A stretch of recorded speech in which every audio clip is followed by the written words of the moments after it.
હવે આગળ વધે વધુ એક મહત્વના મુદ્દા પર, અને આ પણ કાયદો વ્યવસ્થાની સાથે જોડાયેલો છે ને દારૂબંધી સાથે જોડાયેલો છે. ને અમારો જે ટાઇટલ છે, જીવ જાય તો જાય પરંતુ રેલમછેલ રહેશે. રેલમછેલ તમે સમજી ચૂક્યા છો. ગુજરાતમાં દારૂબંધી છે 1960 થી, પરંતુ વારંવાર આ દારૂબંધીના ધજાગરા સરેઆમ ઉઠે છે. અને હવે તો છેલ્લા કેટલાક દિવસોથી એવી ઘટના બની છે કે જેમાં તમને વિશ્વાસ ઉઠી જાય આખી સિસ્ટમ પરથી. કારણ કે જો પોલીસ કર્મીની હત્યા થઈ શકતી હોય અને તેને અકસ્માતમાં ખપાવવામાં આવે તો પછી સામાન્ય લોકોનું શું? અને આવી જ ઘટના બની છે અમદાવાદમાં કાગડાપીઠ વિસ્તારમાં. આ જે યુવક છે અલ્પેશ ઠાકોર નામનો એક યુવક કે જેણે દારૂબંધી અંગે અનેક રજૂઆત કરી હતી. કેટલાક બુટલેગરો હતા જે આખા વિસ્તારને બાનમાં લેવાનો પ્રયત્ન કરતા હતા.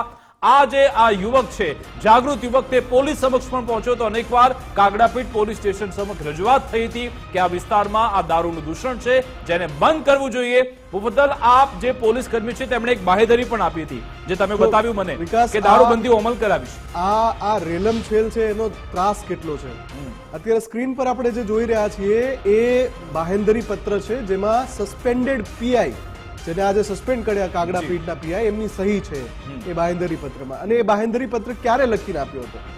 જ્યારે ઠાકોર સમાજના અને અન્ય જે આજુબાજુના સ્થાનિકો છે જે આ બુટલેગરથી પીડિત હતા, એ પોલીસ મથકે પહોંચ્યા હતા અને ત્યાં એમણે માગી હતી એવી બાહેંધરી કે ભાઈ આ દારૂબંધી કરાવો યાર, આ બુટલેગર અહીંયા આ વિસ્તારમાં આતંક મચાવી રહ્યો છે અને દારૂબંધીની કોઈ અસર નથી, એટલે અહીંયા ઘણી પરેશાની ઊભી થાય છે. એટલે પીઆઈ સહી કરીને આ બાહેંધરી પત્ર આપે છે, જે આપણી પાસે અત્યારે આવ્યો છે.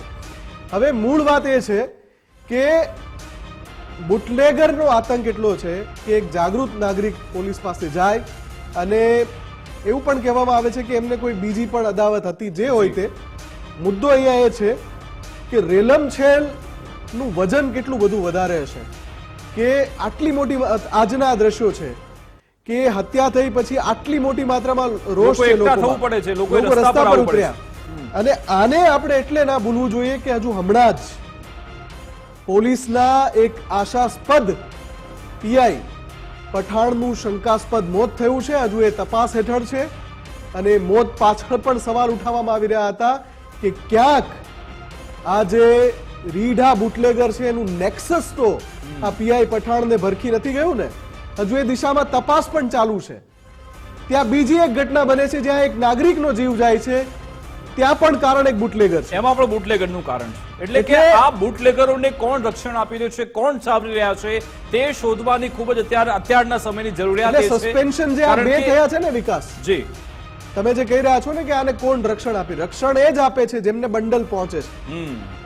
બુટલેગરો જે નોટોના બંડલ પોલીસના એ ઉચ્ચ અધિકારીઓ સુધી પહોંચાડે છે, એની રહેમ રાહે જ આ હત્યાઓ થઈ રહી છે, એની રહેમ રાહે જ આ રેલમછેલ ચાલે છે, એની રહેમ રાહે જ આ દારૂબંધીના ગુજરાતમાં ડ્રાય સ્ટેટ મજાક બનીને રહી ગયું છે.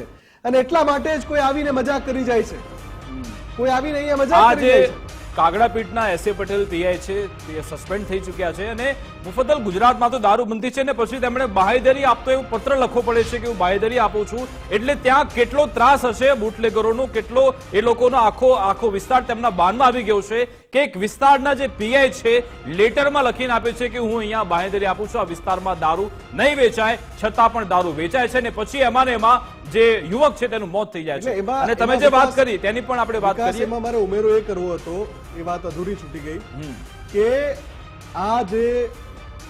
આ જે સસ્પેન્શનની પ્રક્રિયા થઈ છે એમાં પણ મને ખાનાપૂર્તિ લાગે છે. બે પીઆઈ ને તમે સસ્પેન્ડ કરો છો, પણ જેની રહેમ રાહે, જેના નાક નીચે આ જે બુટલેગરની રેલમછેલ ચાલે છે, એ જેટલા જવાબદાર અધિકારી છે, લો એની સામે પગલા એકવાર એને શોધો, તમે બધાને શોધો. અને જે આપણે બે વિઝ્યુઅલ આપણે જોઈશું કે જ્યાં આ એસએમસી ના જે અધિકારી હતા જેએમ પઠાણ સાહેબ, તે રેડ કરવા ગયા હતા અને પછી તેમનું મોત થઈ ગયું. એવું કહેવામાં આવે છે કે આ બુટલેગરોએ હત્યા જ કરી છે, પરંતુ આખો કેસ એવી રીતે બતાવવામાં આવી રહ્યો છે કે અકસ્માત થયો હતો 5 તારીખની ઘટના છે કે જ્યારે આ આખો બનાવ બન્યો હતો. બિલકુલ જેએમ પઠાણની જે મૃત્યુ થયું એ ભલે અકસ્માત તરીકે નોંધણી થઈ હોય એની, પણ બધાને ખબર છે કે એમાં એક બહુ મોટો ક્વેશ્ચન માર્ક છે, એક બહુ મોટું સવાલિયા નિશાન છે કે આ મોત છે, દુર્ઘટના છે કે પછી સાજિશ, ષડયંત્ર હત્યા જ થઈ છે. એટલે પીએસઆઈ પઠાણ હોય કે પછી અલ્પેશ ઠાકોર, બંનેની પાછળ આ 13 દિવસોમાં હજુ સુધી આખા કેસમાં ફક્ત ડ્રાઈવર ઝડપાયો છે. એ મુખ્ય જે બુટલેગરો છે હજુ સુધી ઝડપાયા નથી, અને બે દ્રશ્યોને જોડતી કડી બુટલેગર અને દારૂનો ધંધો છે. આ બંને જો બધીને જો તમે ડામશો તો પછી ક્યાંય પોલીસ કર્મી પણ સુરક્ષિત રહેશે અને સામાન્ય લોકો પણ સુરક્ષિત રહેશે. એટલે પોલીસ હવે કડક કાર્યવાહી કરે તે જરૂરી છે, ને તે જ અમારો ઉદ્દેશ્ય, અમારો હેતુ છે.